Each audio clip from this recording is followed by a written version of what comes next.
guys. Hi. So, naka-home quarantine pa kami, naka-room quarantine pa kami. Kasi after the test, we found out that I am also positive to COVID. Yan. So, yung dalawa kong anak, si Kulot at saka si Cedric, negative sila pero kasama namin dito sa kwarto. Yan. Nagbabanding na lang kami mga pagpapamilya dito sa kwarto. At saka si Mrs. nagpapagaling na rin at ako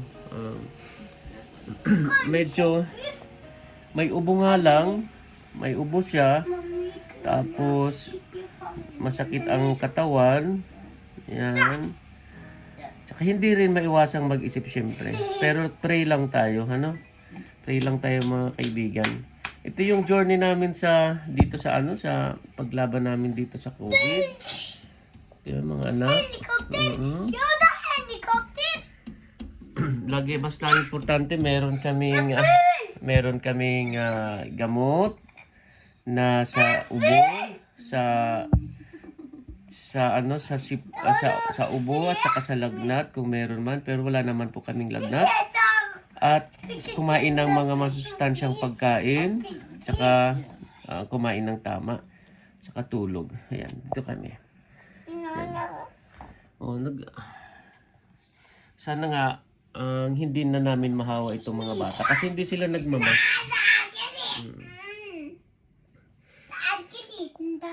Patuloy lang tayong mag-pray mga kaibigan, mga love. Maraming salamat na sana po ang okay na ang lahat. Na sa mga 10 days kaming pinapa-quarantine, hindi pwedeng lumabas para maging responsible tayo na hindi tayo makahawa sa iba. Anyway, ingat naman eh. Kumbaga, lahat kami dito nag-iingat. Doble ingat nga ang ginagawa namin kasi nga may mga bata. Pero yun siguro may mga taong irresponsible sa kanilang mga health. Kaya lumalabas na meron na silang sakit. So yun, di ko alam kung si Mrs. ang nakakuha sa kanyang trabaho dahil nga nagtatrabaho sa nursing home. At hindi ko rin alam kung ako ang nakakuha sa minsan namimili ko sa palengke. Pero most probably daw kung sa ospital kasi long time siyang naka-stay doon, at kung namamalengke naman ako, it takes 15 minutes. So yun lang ang pwede mong ma-stay doon na hindi ka daw pwedeng mahawa. But anyway, ang this COVID malalabanan natin kapag palakasin lang yung immune system. Tsaka we hope na dito nga sa Norway, meron balita na meron daw magkakaroon na tayo ng tinatawag nating vaccine. So baka pwede siyang lumabas next year or the first month of the year to 2021. Lalabas na daw ang vaccine. So, mas okay na magiging normal na kasi pag may vaccine, at least meron ka ng panlaban. Ano?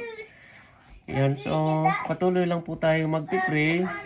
Tsaka minsan, talaga, may time na yung parang barado ang ilong mo, ang nararanasan ko, at saka yung ubo na hindi mo makontrol.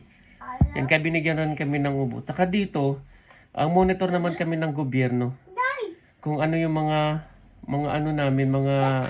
activity namin kailangang ipaalam sa kanila. Tapos kung ano yung mga changes ng symptoms, yung mga sintomas na meron kami kailangang ipaalam namin. Ano? Okay. Ang ingay ng mga bata. Oh. So dito kami. Ayan. Ang struggle lang naman namin dito kung paano mamalengke at sino ang mamamalengke kasi nga di tulad dyan sa Pilipinas na pwede ka may mautusan ka agad. Pero may mga good friends naman na tumutulong sa amin. Kaya thankful pa rin na tumutulong sila para ipamili kami. Yung mga iba kong kaibigan dito. Kasi alam mo dito kasi hindi naman sila nakatambay lang, lahat naman may trabaho. So hindi mo rin pwedeng obligahin o di kaya utusan ng kahit anong oras. Yan.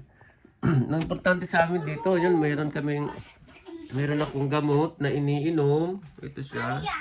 Tsaka ito sa ubo. Yan, liquid. Tsaka kailangan laging meron kami dito may mga alcohol at tsaka may mga prutas kami. Ayan. Ayan, may mga prutas. Tsaka hindi kami pwedeng labas na labas kami kasi nga may kasama kami dito sa loob ng bahay. Now which is good naman, very good kasi lahat sila negative. Kami lang ni Mrs. ang nag-positive dito. Sana nga hindi na makahawa. At saka pag hindi na kami lumabas, medyo ihina na ang virus kasi nga ang pinaka dangerous stage ng virus is 3 to 5 days. Yun daw ang malakas na po pwedeng makalipat sa ibang tao, yung mga droplets mo. So, yun na. Kaya doble ingat din kami. Nandun sila sa kabilang kwarto. Yun ang kasama namin, sila ate. Tsaka mga pamangkin ni Mrs. Tsaka kailangan meron din kami dito lagi may juice. Yan.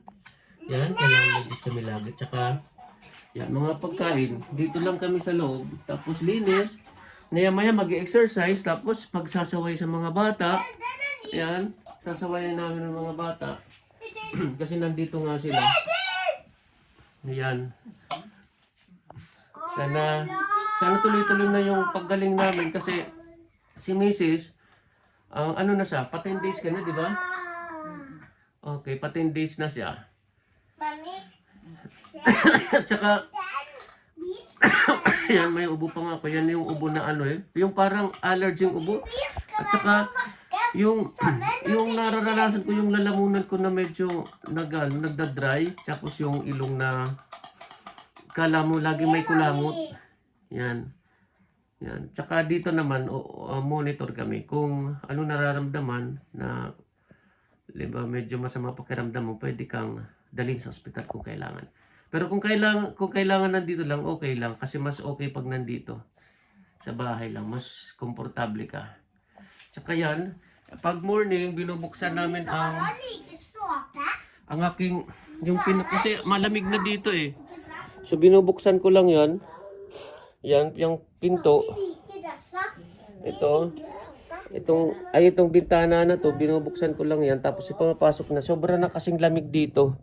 Sobra na lamig. Kung bubuksan mo lahat, mapapasok ng lamig ang loob ng bahay. So hindi rin maganda.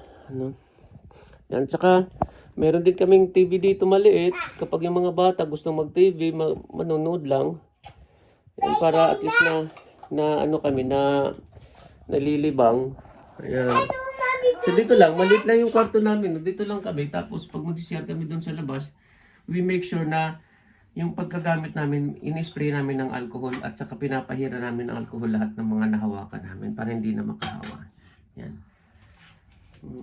Tsaka, advice naman sa amin ng doktor, wag matakot.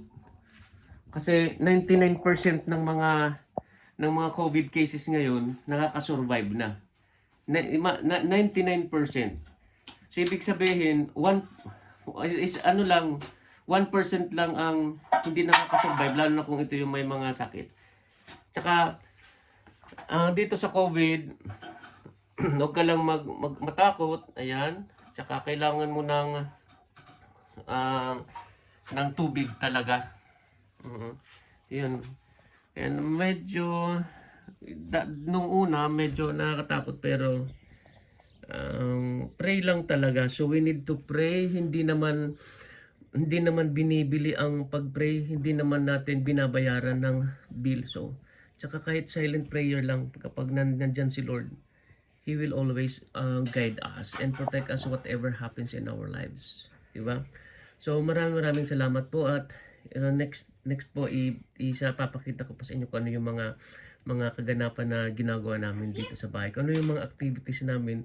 Instead na gawin mong zero ang iyong activity, so you have to make it more productive. Maging productive po kahit na tsaka at the same time banding mo rin sa family nyo. So yun lang po. And for those who are now nakakaranas din nito. So, keep on praying lang po tayo. At saka, ingat din. Sobrang ingat. Kung kami nag-iingat dito, triple ang ingat namin. Gawin yung 5 ingat. O, tsaka wag na munang lalabas kung maaari. Lahat ng ginagamit namin dito, alcohol, kahit yung mga binili ko lahat yan, pinugasan ko, inaalkoholan ko. Bakit may ganun? So, ano lang, talaga siguro na timing lang. So maraming salamat po sa inyo lahat. At sana po ay tulong po tayo para mag-pray. Maraming salamat po.